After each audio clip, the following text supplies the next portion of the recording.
Structure of human heart यानी मानव हृदय की संरचना। तो मानव हृदय में 4 चैम्बर्स होते हैं, 2 ऊपर जिनको आलिंद या एट्रियम बोला जाता है और 2 नीचे जिनको वेंट्रिकल या नीले कहा जाता है। जैसे कि ये डायग्राम में दिखाया गया है, राइट एट्रियम, लेफ्ट एट्रियम जो कि ऊपर की साइड होता है, राइट वेंट्रिकल और लेफ्ट वेंट्रिकल जो कि नीचे की साइड होता है। राइट एट्रियम, ये लेफ्ट एट्रियम है, ये राइट वेंट्रिकल और ये लेफ्ट वेंट्रिकल है। अब देख लेते हैं वाल्व। वाल्व का बड़ा इंपॉर्टेंट रोल होता है हार्ट के अंदर, क्योंकि ये जो वाल्व होते हैं ये वन वे होते हैं, यानी ब्लड की दिशा एक ही साइड रखने के लिए ये वाल्व कार्य करते हैं। इसमें 4 प्रकार के वाल्व होते हैं। अगर हम देखें हार्ट के राइट साइड तो 2 प्रकार के वाल्व इसमें होते हैं, ट्राइकस्पिड वाल्व और दूसरा जो है pulmonary valve. Left side 2 valve जिसको माइट्रल वाल्व या बाइकस्पिड वाल्व और दूसरा एरोटिक वाल्व कहा जाता है। वेन और शिरा के बारे में देख लें तो वेन जिसमें कि डीऑक्सीजनेटेड ब्लड बहता है और जिसका जो डायरेक्शन होता है बॉडी पार्ट से हार्ट की ओर होता है, यानी बॉडी पार्ट से ब्लड लेकर यह हार्ट की ओर लेके आती है। और इसमें एक एक्सेप्ट पल्मोनरी वेन जिसमें कि शुद्ध रक्त बहता है। आर्टरी देखें, आर्टरी को धमनी भी कहा जाता है, इसमें ऑक्सीजनेटेड ब्लड बहता है।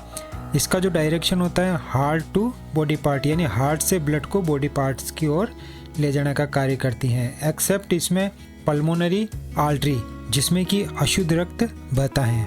इसमें 2 वेना केवाज होती हैं, सुपीरियर वेना केवा और एक होती है inferior vena cava.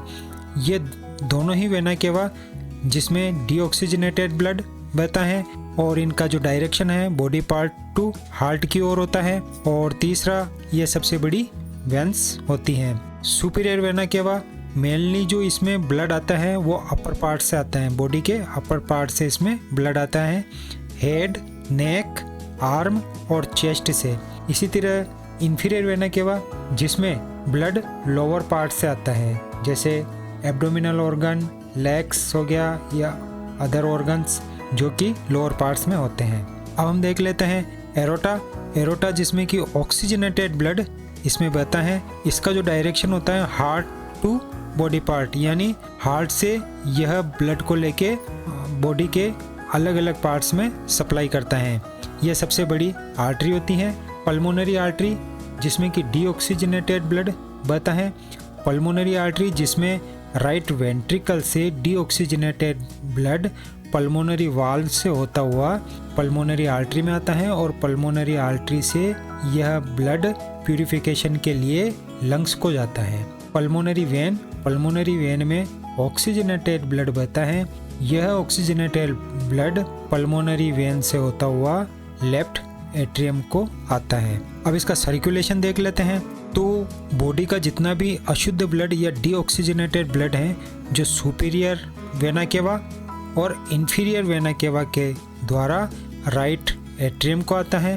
Right atrium के कॉन्ट्रैक्शन से ट्राइकस्पिड वाल्व ओपन हो जाता है और यह अशुद्ध ब्लड या डीऑक्सीजनेटेड ब्लड ये राइट वेंट्रिकल्स में आ जाता है। राइट वेंट्रिकल्स के कॉन्ट्रैक्शन के फलस्वरूप पल्मोनरी वाल्व ओपन हो जाता है और ये डीऑक्सीजनेटेड ब्लड ये पल्मोनरी आर्टरी से होता हुआ लंग्स में पहुंच जाता है और लंग्स में इसका प्यूरिफिकेशन होता है। सेम टाइम लंग्स से ऑक्सीजनेटेड ब्लड पल्मोनरी वेन से होता हुआ लेफ्ट एट्रियम में आता है।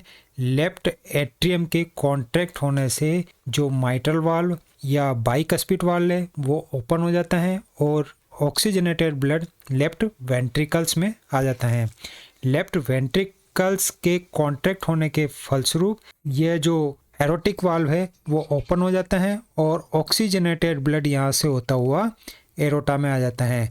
एरोटा इस ब्लड को लेके अवे फ्रॉम दी हार्ट यानी बॉडी के अन्य पार्ट में पहुँचा देती है, यानी सप्लाई कर देती है। आपको हमारा वीडियो कैसा लगा? अगर अच्छा लगा हो तो प्लीज़ लाइक करें, शेयर करें, कमेंट्स करें, सब्सक्राइब करना मत भूलें। थैंक्स, धन्यवाद।